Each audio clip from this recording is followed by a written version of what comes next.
साजो का भगवंत स्वलीला लोक संग्रहार्थ ब्रह्मा विष्णू शिव समस्त अवतार धरित गुणकर्मे गुण करण्यासाठी असणारा भगवंत अवतार घेतो। साधू संतांचा असणारा पालन करण्यासाठी दुर्जनांचा संहार करण्यासाठी असणारा भगवंत त्या ठिकाणी अवतार घेतो। आणि ब्रह्मा विष्णू महेश अशा प्रकारचे असणारे ईश त्यांनी निर्माण केले तो भगवंत। आणि त्या भगवंताला असणारा मी अनन्य भावाने शरण आलो असं गजेंद्र त्या ठिकाणी असणारा वरती उद्देशाने बोलत आहे। वरती उत्पत्ती काळी चतुरानन तोची स्थिती काळी विष्णू जाण तोची प्रलयी त्रिनयन नामाभिधान गुणधर्मे विष्णू भगवंताचे कार्य काय? सृष्टीचं पालन करणे आणि सृष्टीचं निर्माण करणे कोणाकडे? ब्रह्मदेवाकडे। आणि शेवटला महाप्रलय काळ व्हायचा ते वेळेला महादेवाचं काम कोणतं आहे? आणि महाप्रलय कडून या सृष्टीवर असणार जन्मय अशा प्रकारची प्रथमी करायची हे काम असणार तिघाला तुम्ही वाटून दिलं भगवंता। अशा प्रकारचं असणार तुम्ही त्रिकाल आहात असं म्हणून सांगतात।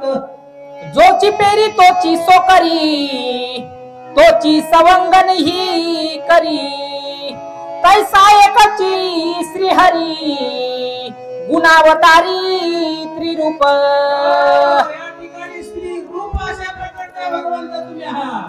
या ठिकाणी असणार जसं असणारा सोकरी म्हणजे शेतकरी जसा पेरणी करतो तसंच पुन्हा काढणी करतो आणि तसंच असणार पुन्हा मळतो तशा प्रकारचे भगवंत तुम्ही असणारे आहात। त्या सृष्टीला निर्माण करणारे सुद्धा तुम्हीच आहात, सांभाळ करणारे भगवंता तुम्हीच आहात आणि सृष्टीचा नाश करणारे सुद्धा भगवंता तुम्हीच आहात। असं सर्वस्व असणारे भगवंता तुम्ही आहात आणि म्हणून मी तुम्हाला अनन्य भावानं शरण आलो भगवंता। नटना वेश मांडी संपादुनी सवेच सांडी नटासी नाही घडामोडी तैसी परवडी भगवंता।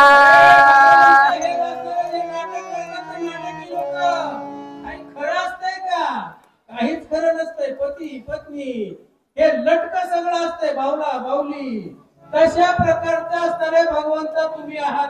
हे सर्व असणारा नटविता हे सर्व असणारा त्या ठिकाणी आणि सर्व असणारा हा संसाराच्या घडामोडी करतात, सर्व असणारी सृष्टी असणारा निर्माण करतात, सर्व सृष्टी नाश करणारे भगवंता तुम्ही आहात आणि सर्व करते धरते तुम्ही आहात।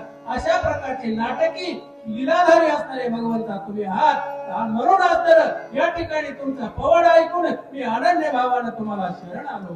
नाना अवतार धरिता श्रीहरीच नाही जन्म कथा धरिले अवतार सांडिता मरण वार्ता तो नेने।